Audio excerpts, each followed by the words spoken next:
नमस्कार, आपलं स्वागत आहे. आजचा विषय असा आहे ज्याबद्दल आपल्याला वाटतं की आपल्याला सगळं काही माहीत आहे. छत्रपती शिवाजी महाराज आणि त्यांचे किल्ले. हो, लहानपणापासून आपण त्यांच्या शौर्याच्या कथा ऐकत आलो आहोत. अगदी. पण आज आपल्याला मिळालेल्या स्रोतांच्या आधारे आपण नेहमीच्या गोष्टींच्या जरा पलीकडे जाणार आहोत. आपण महाराजांना एक योद्धा म्हणून तो ओळखतोच, पण आज आपण त्यांना एक सीईओ म्हणजे एक व्यवस्थापक म्हणून समजून घेणार आहोत. तुम्ही जो सीईओ हा शब्द वापरलाय ना, तो खूप महत्वाचा आहे. कारण आपल्याला मिळालेली कागदपत्र आणि बखरं पाहिली की एक गोष्ट अगदी स्पष्ट होते काय? की महाराज फक्त लढाया जिंकत नव्हते, ते एक सिस्टम उभारत होते, एक संपूर्ण व्यवस्था. आणि या व्यवस्थेचा हार्डवेअर होते त्यांचे किल्ले. बरोबर. म्हणजे आजची आपली चर्चा फक्त किल्ल्यांच्या भिंतींबद्दल नाहीये. नाही कडून दाखवायची आहे की किल्ले हे स्वराज्याचं केवळ संरक्षण कवच नव्हतं. तर ते स्वराज्य चालवणारे इंजिन होतं. वाह. आणि हे इंजिन हो. आणि हे इंजिन कसं काम करत होतं याचाच शोध घेऊया. महाराजांनी किल्ल्यांकडे फक्त दगडविटांची रचना म्हणून कधीच पाहिलं नाही. त्यांच्यासाठी प्रत्येक किल्ला म्हणजे प्रशासन, दूरदृष्टी आणि स्वाभिमान यांचे एक जिवंत प्रतीक होतं. की किल्ले हे स्वराज्याचा कणा होते. आजच्या चर्चेत आपण हा कणा इतका मजबूत का आणि कसा होता हे पाहणार आहोत. चला तर मग सुरुवात करूया त्या भव्य संख्येपासून. महाराजांच्या स्वराज्यात जवळपास 300 पेक्षा जास्त किल्ले होते. ही संख्याच अवाक करणारी आहे, नाही का? हो, प्रचंड आहे ही संख्या. पण मला इथे एक प्रश्न पडतो. किल्ल्यांची 3 मुख्य प्रकार सांगितले आहेत. डोंगरी किल्ले जसे की राजगड, समुद्री किल्ले सिंधुदुर्ग सारखे, आणि भुईकोट किल्ले म्हणजे जे सपाट जमिनीवर होते. आता डोंगरी आणि समुद्री किल्ले अभेद्य वाटतात, पण सपाट जमिनीवरचा किल्ला तो तर शत्रू सहज जिंकू शकेल असं वाटतं. ही एक मोठी कमजोरी नव्हती का? खूप चांगला प्रश्न आहे.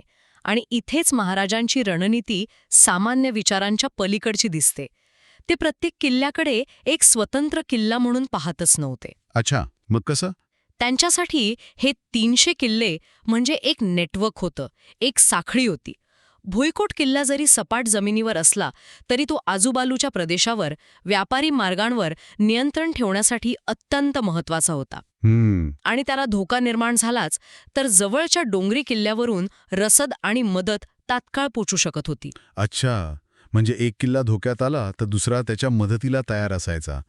हे एक प्रकारे आजच्या काळातलं इंटरकनेक्टेड डिफेन्स सिस्टम होतं. अगदी तसंच. ही निवड केवळ संरक्षणासाठी नव्हती तर नियंत्रणासाठी होती. प्रतापगडचं उदाहरण घ्या. हो. तो जावळीच्या घनदाट जंगलात आहे. अफजल खानाला आणि त्याच्या अफाट सैन्याला खुल्या मैदानात लढण्याची सवय होती. त्याला अशा ठिकाणी भेटीसाठी बोलावणं ही निव्वळ जागा नव्हती, ती एक सापळा रचण्याची पहिली पायरी होती. म्हणजे भूराजकीय महत्त्व त्यांनी अचूक ओळखलं होतं. अगदी. हीच गोष्ट राजधानीच्या निवडीबद्दलही सांगता येते. तुम्ही राजधानीचा विषय काढलाच आहे तर त्यावर बोलूया. राजगड आणि नंतर रायगड हे दोन्ही दुर्गम डोंगरी किल्ले आहेत. राजधानीसाठी अशी अवघड जागा निवडण्यामागे काय विचार असेल? या निवडीमध्ये महाराजांची खरी राजकीय मुत्सद्दीगिरी दडलेली आहे.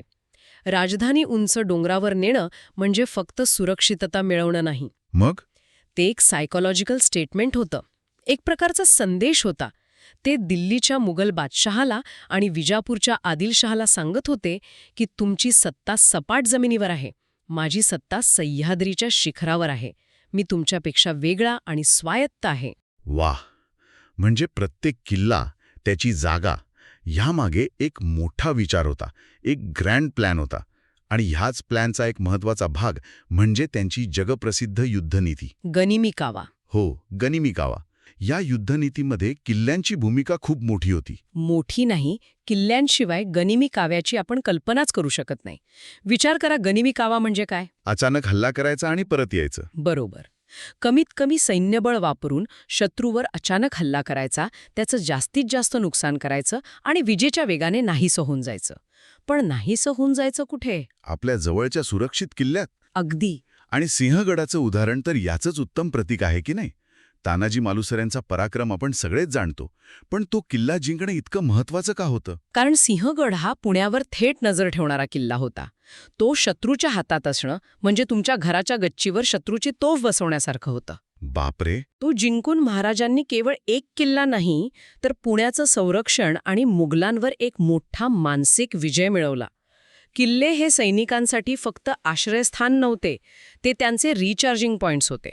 Recharging points. हो, दिवसभर लढून थकलेले सैनिक रात्री किल्ल्यात परत यायचे, त्यांना अन्न, पाणी, वैद्यकीय मदत मिळायची आणि दुसऱ्या दिवशी ते पुन्हा ताज्या दमाने लढायला तयार. म्हणजे आदिलशाही किंवा मुघलांचं सैन्य कितीही मोठं असो, त्यांच्याशी थेट समोरासमोर लढाईची गरजच नव्हती. हो, गरजच उरली नाही. हे तर आजच्या काळातल्या असिंक्रोनस वॉरफेअर सारखं वाटतं. तुम्ही अगदी योग्य शब्द वापरलाय. आणि गंमत म्हणजे या हिट अँड रन पद्धतीला यशस्वी करण्यासाठी फक्त मजबूत भिंती आणि बुरुज पुरेसे नाहीत. मग आणखी काय लागतं? तुम्हाला एक अशी जागा हवी जिथे सैन्य परत येऊन लगेच दुसऱ्या दिवशी लढायला तयार होईल. आणि यामुळेच किल्ल्यांच्या आतलं व्यवस्थापन हे बाहेरच्या भिंतींइतकंच किंबहुना त्याहून जास्त महत्वाचं होतं. थांबा, इथे मला एक गोष्ट खूप आश्चर्यकारक वाटते. आपण बोलतोय उंच, दुर्गम डोंगरावरच्या किल्ल्यांबद्दल. मला सांगा, तिथे पाणी वर न्यायचं कसं? म्हणजे त्या काळात काही पंप होते का, की फक्त पावसाच्या पाण्यावर अवलंबून राहायचं? तुमचा प्रश्न अगदी अचूक आहे. आणि याचं उत्तर महाराजांच्या दूरदृष्टी आणि त्या काळातल्या अभियांत्रिकी कौशल्यात दडलेलं आहे. कसं काय? त्यांनी प्रत्येक किल्ल्यावर भूगर्भाचा अभ्यास करून पावसाचं पाणी जास्तीत जास्त कसं साठवता येईल यावर काम केलं. त्यांनी डोंगराच्या पोटात कातळ खोदून पाण्याच्या मोठमोठ्या टाक्या तयार केल्या. अच्छा. काही ठिकाणी नैसर्गिक झरे अडवून तलाव निर्माण केले. हे फक्त पाणी साठवणं नव्हतं, तर ते वॉटर हार्वेस्टिंग आणि वॉटर मॅनेजमेंटचं एक उत्कृष्ट उदाहरण होतं. म्हणजे शत्रूने कितीही महिने वेढा दिला तरी आतमध्ये पाण्याची कमतरता भासणार नाही याची पूर्ण सोय केलेली होती. पाण्याची आणि धान्याचीही. प्रत्येक किल्ल्यावर एक धान्य कोठार होतं, ज्याला अंबारखाना म्हणत.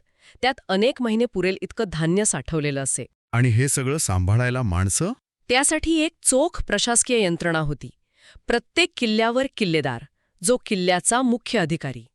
हिशोब ठेवण्यासाठी सबनीस, शस्त्रास्त्रांची देखभाल करण्यासाठी कारखानीस आणि या सगळ्यांवर नजर ठेवणारी एक गुप्तेहर यंत्रणा. म्हणजे प्रत्येक किल्ला हा एक मिनी स्टेट होता, एक स्वयंपूर्ण युनिट. हो, आणि या व्यवस्थेमध्ये शिस्त किती कडक होती याचे एक गमतीशीर उदाहरण काही कागदपत्रांमध्ये मिळतं. काय?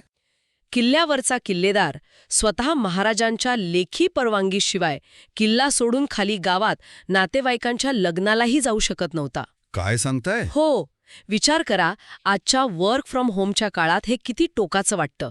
पण ती शिस्त होती, ती जबाबदारीची जाणीव होती, कारण त्यांना माहीत होतं की एक छोटीशी चूक म्हणजे स्वराज्याला मोठा धोका. तर हे स्पष्ट आहे की जमिनीवरच्या लढाईसाठी आणि अंतर्गत व्यवस्थापनासाठी ही किल्ल्यांची व्यवस्था अभेद्य होती. पण ह्या व्यवस्थेची कोणती कमजोरी होती का? एखादा असा धोका होता का जो या डोंगरी किल्ल्यांच्या पलीकडचा होता? होता, आणि हीच महाराजांची खरी दूरदृष्टी दाखवते. त्यांनी ओळखलं होतं की खरा धोका सह्याद्रीतून नाही तर समुद्रातून येणार आहे. समुद्रातून? हो, पोर्तुगीज, इंग्रज, डच, सिद्धी यांसारख्या परकीय सत्ता व्यापाराच्या नावाखाली आपल्या किनारपट्टीवर तळ ठोकत होत्या. त्यांच्याकडे अफाट आरमारी ताकद होती. जमिनीवर आपण त्यांना रोखू, पण समुद्रात त्यांचं वर्चस्व होतं. आणि या धोक्याला तोंड देण्यासाठी त्यांनी एक असा निर्णय घेतला जो त्या काळातल्या कोणत्याही भारतीय राजाने घेतला नव्हता. स्वतःचा आरमार उभारण्याचा. बरोबर. केवळ आरमार उभारण्याचा नाही, तर त्या आरमाराला आधार देण्यासाठी समुद्रात किल्ले बांधण्याचा.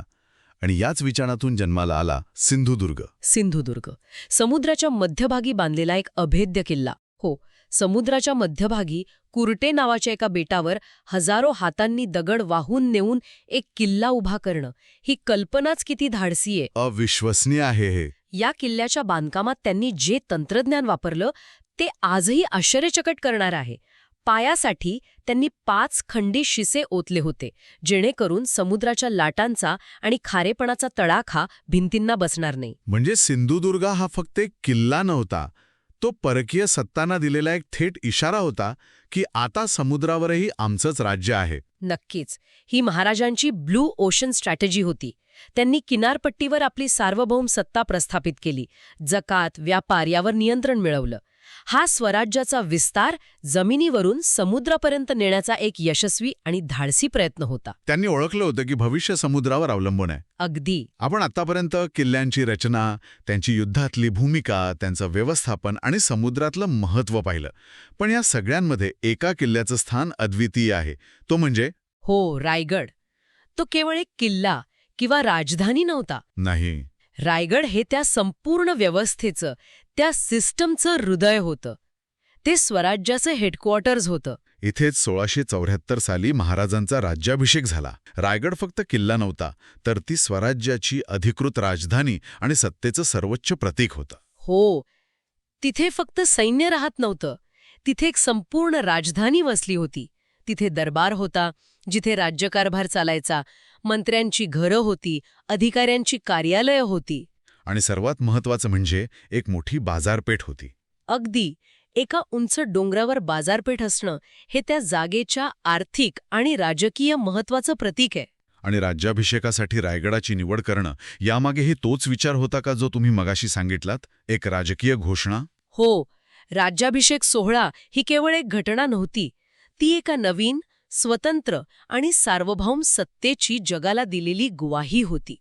आणि ही ग्वाही देण्यासाठी रायगडापेक्षा योग्य जागा असूच शकत नव्हती. एका दुर्गम किल्ल्यावर स्वतःला छत्रपती म्हणून घोषित करून महाराजांनी हे सिद्ध केलं की त्यांचं राज्य दिल्लीच्या किंवा इतर कोणत्याही सत्तेच्या अधीन नाही.